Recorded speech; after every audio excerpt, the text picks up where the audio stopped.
নমস্কার, আমি রূপসী হালদার।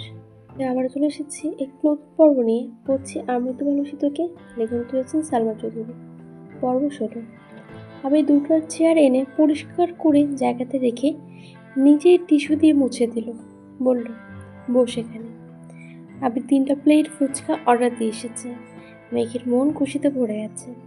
আবির ভাইয়ের সাথে এতটা সময় সে আজ প্রথম কাটাচ্ছে। এই অনুভূতিহীন মানুষটা এক কথায় ফুচকা খাওয়াতে রাজি হয়ে গেছে, এটা ভেবেই মেঘ অজান্তে হেসে ফেলল। আবির পাশের চেয়ারে বসতে বসতে চোয়াল শক্ত করে বলল, বেকুবের মতো হাসছিস কেন? আবিরের কথায় মেঘ কিছুটা ভাবা জায়গা খেল। মনিতা ছাড়াই জবাব দিল, এমনি।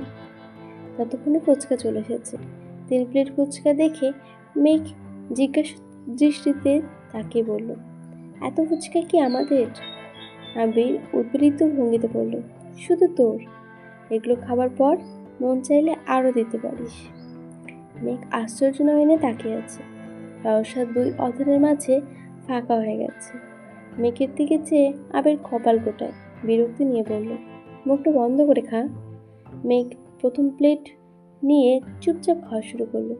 আবির বসে বসে ফোন চাপছে। মেঘ আগপাছ না ভেবে 1 প্লেট ফুচকা কয়েক মুহূর্তেই নির্বাক করে ফেললো। তৃতীয় প্লেট হাতে নিয়ে আবির ভাইয়ের দিকে তাকালো। তারপর সচেতন কণ্ঠে প্রশ্ন করলো, আবির ভাই, আপনি খাবেন না ফুচকা? আবির গুরুভার কণ্ঠে বলল, আমি এসব খাই না। মেঘ কোমল কণ্ঠে বলল, আজ একটু খেয়ে ফেলুন, অনেক সুস্বাদু। আবির ফোনের থেকে দৃষ্টি সরিয়ে মেঘের দিকে ক্ষুদ্র চোখে তাকালো। দাঁত খিচিয়ে বলল, তুই খাচ্ছিস খা, আমি খাবো না। মেঘের প্রেমানুভূতি এতটাই তীব্র যে আবিরের তপ্ত স্বরের কথাগুলো কানেই যাচ্ছে না। আশ্চর্যের মুখে আবির ভাইয়ের দিকে চেয়ে আলাদি কণ্ঠে বলল, একটা খান প্লিজ। আবির তীক্ষ্ণ দৃষ্টিতে চাইল। আকস্মাৎ অভিব্যক্তি বদলে গেল আবিরের। খড়খড়ে কণ্ঠে বলল, দে। মেঘ তৎক্ষণাৎ প্লেট বাড়ালো আবির ভাইয়ের দিকে। আবির ভ্রু কুঁচকে বিরক্তি নিয়ে বলল, একটা ফুচকার জন্য আমি হাত নষ্ট করতে পারবো না, তুই খাইয়ে দে। মেঘ বড় বড় করে তাকালো, জিভ দিয়ে ঠোঁট ভেজালো। মেঘের টাগর টাগর চোখে তাকানো দেখে আবির নিজের দৃষ্টি সংযত করে ফোনের দিকে তাকালো। মেঘ ধীর স্থির হাতে ফুচকার টক দিয়ে আলতো হাতে আবির ভাইয়ের মুখের সামনে ধরতেই আবির হাঁ করলো। মেঘও 2 আঙ্গুল কোনো রকমে ফুচকা মুখে দিয়ে হাত ছড়ালো দূরে, যেন আবির ভাইয়ের ছোঁয়াতেই কারেন্টের শক খেয়েছে। ফুচকা মুখে পড়তেই আবিরের ভ্রু কুচকে চোখ বন্ধ করলো, কোনো রকমে গিলল। দাঁত কিটকিট করছে। দাঁতে দাঁত চেপে গভীর কণ্ঠে বলল, উফ, এসব খাস কি করে, এত টক? মেঘ দাঁত বের করে হাসে, ঠাট্টার স্বরে বলে, এভাবে। আবির দাঁতে দাঁত চেপে আছে, কদ্দু চোখে তাকিয়ে আছে অষ্টাদশীর পানে, কিছু বলতে চেয়েও বলছে না। হঠাৎ চোখে পড়ে দূরে রাকিব দূর থেকে ফোন ধরে দাঁড়িয়ে আছে আর দাঁত কেলিয়ে হাসছে। আবির কপাল কুঁচকে তাকায়। মেঘের চেয়ারের পেছনে হাত নিয়ে 2 আঙুলে ইশারা করলো। সঙ্গে সঙ্গে ফোন পকেটে রেখে জায়গা ত্যাগ করলো রাকিব। মেঘ আপন মনে ফুচকা খাচ্ছে। দ্বিতীয় প্লেটের ফুচকায় শেষ। ওদের সামান্য টক দিয়ে আবির ভাইয়ের দিকে বাড়ালো। আবির সঙ্গে সঙ্গে হুঙ্কার দিয়ে উঠল, আর খাবো না। মেঘ পল্লব ঝাপটে অধর নেড়ে বলল, একটা খেতে নেই, এটাই শেষ প্লিজ। আবির আগের থেকে ভ্রু কুটিয়েছিল, চোখ বন্ধ করে হাঁ করল। তবে এটাতে টক কম দেওয়ায় তেমন প্রভাব পড়েনি। কোনো রকমে খেয়ে নিল ফুচকাটা। একটু পানে খেয়ে মেঘের দিকে তাকিয়ে গম্ভীর কণ্ঠে শুধালো, একটা খেলে কি হয়? মেঘ ঠোঁট ফুটে উঠে রক্তচাপা নেয় হাসিতে। তৎক্ষণাৎ হাসি থামিয়ে বলল, একটা খেলে পানিতে পড়ে যেতে। আবির বোকার মতো চেয়ে থাকে মেঘের দিকে। কয়েক মুহূর্ত পর দ্বিতীয় শ্বাস ফেলে বিরক্তি নিয়ে বলল, কি, কোত্থেকে শুনিস এসব আজগুবি কথাবার্তা? মেঘ বিজ্ঞের ন্যায় মাথা দুলিয়ে বলল, আমার সোর্স আছে। মেঘ মাথা নুয়ে মুচকি হাসে। আবির মেঘের কথা শুনে কপাল ওঠায়, কণ্ঠ দ্বিগুণ ভারী করে আকস্মাৎ বলে ওঠে, আমি পানিতে পড়লে তো তুই সবচেয়ে খুশি হতিস। মেঘের উদ্বেলিত মনোভাব কমে আসে, সিক্ত চোখে তাকায় আবিরের দিকে। আবিরের নীরের চোয়াল দেখে মেঘ তথস্থ হয়ে সহসা চিবুক নামিয়ে মনে মনে বলে, আমি আপনাকে পানিতে পড়তেই দিতাম না। আপনার কিছু হলে আমি কাকে নিয়ে স্বপ্ন দেখব? কে আমার স্বপ্নে রাজকুমার হবে? আবির চুপচাপ চেয়ার থেকে উঠে চলে যায়। মেঘ কিছুক্ষণ চিন্তা করার পর মুখ তুলে তাকায়। তাকিয়ে দেখে আবির ভাই নেই। পিছনে ঘুরে দেখলো আবির ভাই টাকা দিচ্ছে। 1 মিনিটের মধ্যে আবির এসে চেয়ারের হাতল ধরে দাঁড়িয়ে পড়ল। তোর খাওয়া শেষ হয়েছে? মেঘ মাথা নেড়ে হ্যাঁ বলল। আবির দুটো টিস্যু এগিয়ে দিয়ে লো মেঘের দিকে। আবির খড়খড়ে কণ্ঠ করল, চল তাহলে। মেঘ উঠে আবির ভাইয়ের পেছনে পেছনে হাঁটে। বাইকের কাছে গিয়ে আবির মেঘের দিকে একটা শপিং ব্যাগ এগিয়ে যায়। মেঘ হাতে নিতে নিতে বলল, কি এখানে? মিম আর আদির জন্য নিয়েছি, জবাব দিল আবির। মনের ভিতরে মুগ্ধতা মেঘের ঠোঁটের কোণায় ভেসে উঠল। আবির ভাইকে সে কখনো বলতে পারতো না মিম আর আদির জন্য নেওয়ার কথা। মেঘকে খাওয়াতে এনেছে, এটাই অবাক করা কাণ্ড। আবার তাদের জন্য নিচ্ছে। মেঘ বিড়বিড় করে বলল, বাহ আবির ভাই বাহ।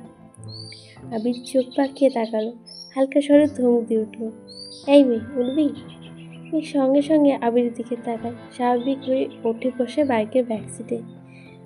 বাসার সামনে নামিয়ে দিয়ে আবির চলে যায়। মেঘ খুশিতে গদগদ হয়ে মিমার আদির কাছে যায়। আবির মসজিদের মাগরিবের নামাজ পড়ে বাইক স্টার্ট দেয়। একেবারে এসে থামে বন্ধুদের আড্ডার মহলে। রাকিব আর রাসেল আড্ডা দিচ্ছিল। মেঘ, মোবারক আর লিমন এখনো আসেনি, রাস্তায় আছে মনে হয়। আবির বাইক থেকে নামতেই রাকিব দাঁত গেলিয়ে হাসতে হাসতে জড়িয়ে ধরল আবিরকে। আবির বাইক থেকে নেমেই 2 থেকে 3টা ঘুষি বসিয়ে দেয় পেটে। ঘুষিগুলো এত জোরে লাগেনি যতটা রাকিব নত হয়ে যায়। রাসেল বসা থেকে উঠে দাঁড়িয়ে আতঙ্কিত কণ্ঠে বলে ওঠে, কি হয়েছে তোদের? রাকিব কিছুটা স্বাভাবিক কণ্ঠে বলে, উফ, এমনি কেউ মারে?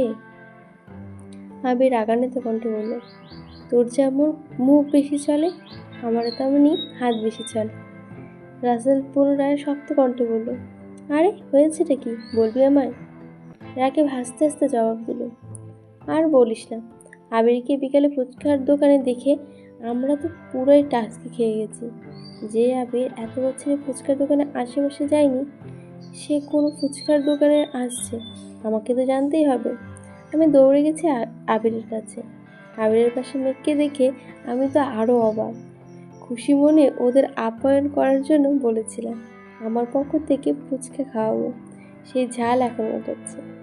আবির গম্ভীর কণ্ঠে বলল, ও আমার কাছে জীবনের প্রথম ফুচকা খাওয়ার আবদার করেছে, তুই কেন খাওয়াবি? রাসেল সহসা বলে উঠল, ঠিকই তো, আবির তো ওকে আবিরই খাওয়াবে। তাকে পুনরায় ঠাট্টা সেরে বলল, এই জন্য তো আমি বলে ফেলেছিলাম সারা জীবন তার আবিরই খাওয়াবে, এবার না হয় আমি খাওয়াই। রাসেল ভ্রু কুঁচকিয়ে তাকিয়ে বলল, তুই কি এসব কথা ওদের সামনে বলেছিলি? রাকিব আবার বলল, একটু বলছি না, মানে আমার কি দোষ? উত্তেজনায় মেঘকে প্রথমে ভাবি বলে ফেলতে চাইছিলাম। রাসেল অবাক দৃষ্টিতে চেয়ে রইল রাকিবের দিকে, আকস্মাৎ বলে উঠল, ঠিকই আছে, আরও মায়ের খাওয়া দরকার তোর। রাকিব আবিরের দিকে তাকিয়ে নাক টেনে কিছুটা আবেগী কণ্ঠে বলল, মাফ করে দে ভাই, মুখ ফসকে আর কিছু বলবো না। আবির তীক্ষ্ণ দৃষ্টিতে তাকিয়ে রাগান্বিত কণ্ঠে বলল, মুখ ফসকে বলেছিলি ভালো কথা, তুই আমাদের রোমান্টিক মুহূর্তে ব্যাগরা দিচ্ছিস কেন? আমি কি তোর প্রেমে কখনো ব্যাগরা দিচ্ছি? রাকিব ভেঙচি কেটে বলল, আমরা তো মেঘের মতো লক্ষ্মী মেয়ে পাইনি, আজ পর্যন্ত একটা ফুচকা নিজের প্লেট থেকে তো দেয়নি, বরং আমার প্লেটের ফুচকা নিয়ে নেয়। আবির তীক্ষ্ণ দৃষ্টিতে তাকায়। কিছু বলার আগে রাকিব পুনরায় বলা শুরু করল, মেঘ আর তোর সারাদিন না খেয়ে মেঘ তোর জন্য সারাদিন না খেয়ে বসে থাকতে পারলো, আমারটা 1 গামলা খেয়ে তারপর আমার সাথেই ঝগড়া লাগে। যদি ঘুরতেও নিয়ে যাই, বাসা থেকে বের হয়ে সে আগে ফুচকা চটপটি হালিম খেয়ে নেয় একা একা, তারপর আমার সাথে দেখা করতে আসে। আমি যেখানে নিজে শান্তিতে প্রেম করতে পারি না, সেখানে তোকে কেমন করে করতে দিই বল? আবির কপাল গুটিয়ে ক্রুদ্ধ চোখে তাকিয়ে আছে। রাশেদ সহসা বলে, রাকিব কি করেছিস তুই? রাকিব আবারও হাসি শুরু করলো। এবার হাসির মাত্রা দ্বিগুণ বেড়ে যায়। হাসতে হাসতে বলল, রাসেল রে, তোকে তো একটা জিনিসই দেখানো হয়নি। আয় বস, একটা OMG জিনিস দেখানোর আছে। আবিরের দিকে তাকিয়ে পুনরায় দাঁত কিলিয়ে বলল, আয় নিজের কুকুরটি দেখে যা। তিন বন্ধু চেয়ার টেনে বসেছে। এরপরে মোবারক আর লিমনও এসেছে। পাঁচজনই চেয়ার কাছাকাছি এনে বসেছে। আবির ভেবেছিল ছবি দেখাবে, তাই এতটা মনোযোগ দেয়নি। কিন্তু রাকিব একটা ভিডিও অন করলো, পেছন থেকে ভিডিও করছে। মেঘের হিজাবের কারণে মুখটা তেমন ভাসেনি, কিন্তু আবিরের মুখের একপাশে স্পষ্ট বোঝা যাচ্ছে মেঘ আবিরকে মুখে তুলে ফুচকা খেয়ে দিচ্ছে। এইটুকু দেখেই মোবারক আর রাসেল চিৎকার দিয়ে উঠল, আবির তুই ফুচকা খেয়েছিস? লিমন আতঙ্কিত কণ্ঠে বলল, আবির তুই এক মেয়ের পাশে বসে ফুচকা খাচ্ছিস, তাও মেয়ে খাইয়ে দিচ্ছে। রাসেল এবার হাস্যোজ্জ্বল মুখে বলল, এটা এক মেয়ে না রে, এটা আবিরের জীবনের একমাত্র মেয়ে। মোবারক আবিরের দিকে চেয়ে সহসা বলে উঠল, মেঘ নাকি নাম শুনেছিলাম, ওই কি সেই? আবির শুধু উপর নিচে মাথা নাড়ায়। লিমন অভিযোগের কণ্ঠে বলল, এটা আমি মানতে পারলাম না। সেদিনও তো তোকে কত জোর করে ফুচকা খেতে বললাম, চেপে ধরেও তোকে খাওয়ানো গেল না, আর আজ? রাকিব দাঁত কিলিয়ে হেসে বলল, মেয়ে কিছু বললে আবির আবার না করতে পারে না। তিন বন্ধু অবাক চোখে তাকিয়ে রইল আবিরের দিকে। রাসেল সহসা বলে উঠল, তুই তো টক খাস না জীবনে, ফুচকা কেমন করে খেলি? আবির মুচকি এসে জবাব দিল, ও শুধু টক কেন, ও আমাকে বিষ দিলে আমি সেটাও চুপচাপ খেয়ে নেব। চার বন্ধু এবার বিস্ময়কর দৃষ্টিতে আবিরের দিকে তাকায়। কয়েক মুহূর্ত সবাই চাওয়াচাই করবে। মোবারক হাসি মুখে বলল, বিয়ে কবে খাচ্ছি বন্ধু? আবির ঠাট্টার স্বরে বলল, আর বিয়ে? হেমন কিছুটা চিন্তিত হয়ে বলল, কেন, কিছু হয়েছে? আবির কিছু বলার আগে রাকিব হাসতে হাসতে বলে উঠল, সেদিন যদি মেঘ রাজি হতো তাহলে আবিরের আজ বিবাহিত থাকবে। তন্মধ্যে রাসেলের বেলা বসলো, তুই মেঘকে কবে প্রপোজ করলি আর কবে এবার রিজেক্ট করলো শুনলাম না তো। রাকিব চোখ মুখ গোটায়, তীক্ষ্ণ দৃষ্টিতে চাইল রাসেলের দিকে।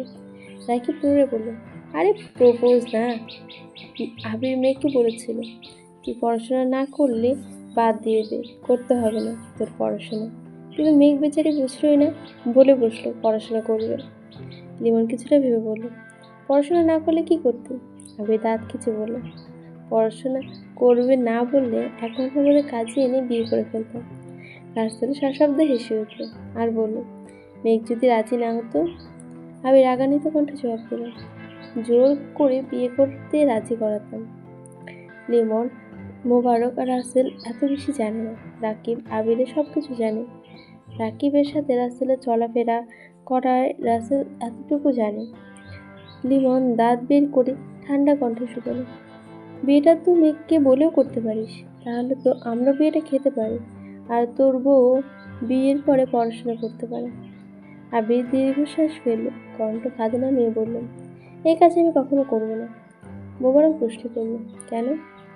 আবির গভীর কণ্ঠে বলা শুরু করবে, কারণ মেঘকে বা বাসার ঝামেলা করে আমি এখন বিয়েটা করলে জীবনে কোনো এক সময় মেঘের মনে হতে পারে আমি ওর যোগ্য না। পড়াশোনা, বাইরে চলাফেরা, বন্ধুবান্ধবের সাথে সে আমাকে মানাতে পারবে না।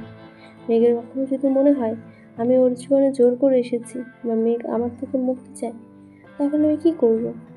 তার থেকে ভালো ও পড়াশোনা করি, নিজে প্রতিষ্ঠিত হোক। যখন ওর মনে হবে আমাকে ছাড়া ওর চলছে না, তখনই আমাকে বিয়ে করবো। গভীর খুব মনোযোগ দিয়ে কথাগুলো শুনছিল সকলে। মোবারক মাথা চুলকে বলল, একটু আগে যে বললি জোর করে বিয়ে করবি। আবির এবার কপাল কুঁচকে বিরক্তি নিয়ে বলা শুরু করবে, মেয়ে যদি বলতো সে পড়াশোনা করবে না, তাহলে আমি জোর করে তাকে বিয়ে করতাম, কারণ তখন আর পড়াশোনা করে কেরিয়ার করার ইচ্ছা থাকতো না, জীবনে চলার পথে নতুন বন্ধু হতো না, আমাকে ঘিরে এই পৃথিবী হতো তার। একটা না একটা দিন এসে সে আমার প্রেমে পড়তে বাধ্য হতো। লেমন এতক্ষণে নীরব থাকলেও এবার চিন্তিত কণ্ঠে বলল, সবই বুঝলাম, কিন্তু ভাবির জীবনে যদি অন্য কেউ চলে আসে, তাহলে তখন তুই কি করবি? ভাবিকে ছেড়ে দিবি? রাকিব ফিক করে হেসে উঠল, তাচ্ছিল্য স্বরে বলল, যা বলেছিস বন্ধু। আবির দিবে মেঘকে ছেড়ে, হাসালি। এই আবির দেশে এসেছে একটা ছেলেকে পিটাইতে। ছেলের অপরাধ কি? ছেলে মেঘের সাথে কথা বলার চেষ্টা করেছিল। কথা বলার চেষ্টাতেই ছেলে এখনো হাসপাতালে ভর্তি। যদি প্রেম করার চিন্তা করে, তাহলে আবির কি করতে পারবে তোরাই ভাব। রাসেল আর লিমন আর মোবারক সমস্যারে চিৎকার দিয়ে উঠল, আবির! আবির নীরের কণ্ঠে বলল, আসতে। আবির পকেট থেকে ফোন বের করে টাইম দেখে বলল, নামাজের সময় হয়েছে, চল নামাজে যাই। সবাই নামাজ পড়ে বের হলো। রাকিব দাঁত কিরিয়ে বলল, শোন, আবিরের আজ আমাদেরকে আবির ট্রিট দিবে। কি খাবি বল তোরা? আবির বিরক্তি নিয়ে বলল, আমি কেন ট্রিট দেবো? আমি কি বিয়ে করেছি নাকি? রাকিব মুখ বেঁকিয়ে বলল, বিকেলে যে বললি আনলিমিটেড ফুচকা খাওয়ার ক্ষমতা আছে তোর, এখন আমাদেরকেও খাওয়া। আবির গম্ভীর কণ্ঠে বলল, এই অফার শুধু আমার কাদম্বিনীর জন্য। লিমন তৎক্ষণাৎ বলে উঠল, আমাদের আনলিমিটেড খাওয়াতে হবে না, লিমিটেড খাওয়া, তোর কাদম্বিনীর তরফ থেকে। আবির কিছুটা ভেবে বলল, ঠিক আছে চল। 3টা বাইকে 5 জন বন্ধু, আবির একা, বাকি 2 বাইকে 2 জন করে। নামি দামি রেস্টুরেন্টে এসে বসলো সকলে। আবির উৎফুল্ল কণ্ঠে শুধালো, বুফে খাবি না খাচ্ছি? 4 বন্ধু চোখাচোখি করলো। রাসেল মুচকি এসে বলল, দেখলে রিমন, মেঘের কথা বলতে বুফে অফার করছে, কি ভালোবাসা। মোবারক বলে বসলো, তাহলে তুই 2 দিন পর পর ভাবের কথা বলে খাওয়াবি, ঠিক আছে? আবির কড়া কণ্ঠে জবাব দিল, এটাই আমার বিয়ের আগে আমাদের পক্ষ থেকে তোদের প্রথম এবং শেষ ট্রিট। এতদিন মেঘের কথা এত ডিরেক্টলি জানতিস না তোরা, ট্রিটের কথা ওঠেনি। আচ্ছা যেহেতু জানিস তাই দিচ্ছি, আর কিছুই না। সবাই কাঁদছে আর বোরহানি নিল। আবির ফোন বের করে টাইম দেখে তাড়াতাড়ি খাওয়া শেষ করলো। বাকি 4 বন্ধু এখনো কাঁদছে। আবির হাত ধুয়ে টিস্যু দিয়ে হাত মুছতে মুছতে বলল, তোরা কি আর কিছু খাবি? কেন, চলে যাবে নাকি? রাকিব বলল। আবির মুচকি এসে বলল, তোদের ভাবি আমার জন্য অপেক্ষা করছে। সবাই একসাথে বলে উঠল, হ্যাঁ? লিমন অভিমানী কণ্ঠে বলল, বাহ বন্ধু ভাব, একবারে তো প্রেম করে যা মজা নিচ্ছিস। এদিকে আমাদের সব কাজিনদের বয়স 5 বছরেরও কম, জীবনটা বেদনার। আবির একগাল হেসে বলল, আর কিছু না খেলে বিল দিয়ে দিচ্ছি। সবাই বলল, আর কিছু খাবো না। দোয়া করি বন্ধু, তোরা সুখী হ। আবির বিল পরিশোধ করে সবার থেকে বিদায় নিয়ে বাসার উদ্দেশ্যে রওনা হলো। এদিকে মেঘ সন্ধ্যার পর বাসায় এসে কিছুক্ষণ রেস্ট নিয়ে পড়তে বসেছিল। 2 ঘন্টা পরে পড়ে খেয়েছে। আবির শুক্রবারে বাইরেই খায় বন্ধুদের সাথে, রাতে বাসায় ফিরে আর ভাত খায় না। সেজন্য মেঘও শুক্রবার আবিরের কথা ভাবে না, সবার সাথে খাবার খেয়ে নেয়। ঘন্টা 2 পড়াশোনা করে আবির ভাইয়ের জন্য অপেক্ষা করছে মেঘ। আজ আবির ভাইয়ের প্রতি ভালোবাসা উতলে পড়ছে মেঘের। ভাবছে আবির ভাই আসলে 1 কাপ কফি করে দেবে আবির ভাইকে। বেলকনিতে দাঁড়িয়ে হঠাৎই আবির ভাইয়ের বাইকটি গেট দিয়ে ভেতরে ঢুকছে। এক দৌড়ে নিচে চলে যায়। ড্রয়িং রুমে কেউ নেই, খাওয়া দাওয়া শেষ ততক্ষণ। আগে কিছুটা গুছিয়ে সবাই রুমে চলে গেছেন। মেঘ পা টিপে টিপে রান্নাঘরে যায়। আবির চাবি দিয়ে লক খুলে বাসার ভেতরে ঢোকে। বড় বড় কদম ফেলে হাঁটে সিঁড়ির দিকে। মেঘ ছোট ছোট একটা পাতিলে জল দিয়ে বসানোর জন্য। ওই পাতিলের নিচে যে আরেকটা পাতিল ছিল সেটা তার চোখে পড়েনি। পাতিল ফ্লোরে পড়তে জোরে শব্দ হয়। শব্দ শুনে আবির পাশ ফিরল, তাকালো রান্নাঘরের দিকে। মেঘ চোখ বন্ধ করে এক হাতে পাতিল সহ আরেকটা খালি হাতের আঙ্গুল দিয়ে 2 কান চেপে ধরে। মেঘকে রান্নাঘরে দেখে আবিরের পায়ের রক্ত মাথায় উঠে যায়। দ্রুত পায়ে হেঁটে রান্নাঘরে গেল। আবির দাঁত চেপে গম্ভীর কণ্ঠে শুধালো, এখানে কি করছিস? আবির ভাইয়ের কণ্ঠ শুনে কেঁপে উঠল মেঘ। ভড়কে যায় কিছুটা, মনে মনে ভাবছে, যদি বলি আবির ভাইয়ের জন্য কফি করতে আসছি তাহলে আমি শেষ। নরম স্বরে আস্তে করে মেঘ বলল, কফি খেতে ইচ্ছে করছিল। আবির ক্ষুদ্র দৃষ্টিতে পরখ করলো অষ্টাদশীর আপাদমস্তক। গভীর কণ্ঠে বলল, তুই ডাইনিংয়ে বস, আমি আনছি। মেঘ ততষ্ট নজরে চাইল, দৃষ্টি তার নিরিট। কয়েক মুহূর্ত পর পাতিল রেখে ডাইনিং টেবিলের চেয়ারে টেনে বসলো। এক দৃষ্টিতে তাকিয়েছে রান্নাঘরে। আবির বেসিন থেকে হাত ধুয়ে কিছুক্ষণের মধ্যে 2 কাপ কফি নিয়ে ডাইনিংয়ে এসে বসলো। 1 কাপ মেঘের দিকে এগিয়ে দিয়ে বসলো, মেঘের বিপরীতে। মেঘ আস্তে আস্তে ফু দিয়ে 1 চুমুক খেলো। সঙ্গে সঙ্গে বিস্ময়কর চোখে তাকিয়ে রইল আবির ভাইয়ের দিকে। তারপর আরেক চুমুক দিয়ে দিল কফিতে। আবির কফিতে 1 চুমুক দিয়ে মেঘের দিকে তাকিয়ে বলল, চিনি ঠিক আছে? মেঘ সহসা ওপর নিচ মাথা নাড়ালো। আবির ভ্রু কুটালো, তাহলে এভাবে তাকিয়ে আছিস কেন? মেঘ বিস্ময় কণ্ঠে বলল, আপনি এত ভালো কফি বানাতে পারেন? কিভাবে শিখেছেন? আবির নিরুত্তর কণ্ঠে বলল, বাইরে থাকলে এরকম অনেক কিছুই শিখতে হয়, পরিস্থিতি শিখিয়ে দেয়। মেঘ কিচ্ছু বুঝলো কিনা কে জানে, একগাল হেসে বলল, থ্যাংক ইউ আবির ভাই। আকস্মাৎ আবিরের অভিব্যক্তি বদলে গেল, বুড়ো কুচকে ধমকের স্বরে বলে উঠল, বাড়িতে এতগুলো মানুষ আছে, সাথে একজন হেল্পিং হ্যান্ড থাকার পরও তুই রান্নাঘরে ঢুকলি কোন সাহসে? আবির ভাইয়ের ধমকে চমকে উঠল মেঘ, অক্ষি পল্লব কাঁপছে তির করে, কাঁপতে শুরু করেছে। ফ্যালফ্যাল করে তাকিয়ে আছে আবির ভাইয়ের দিকে।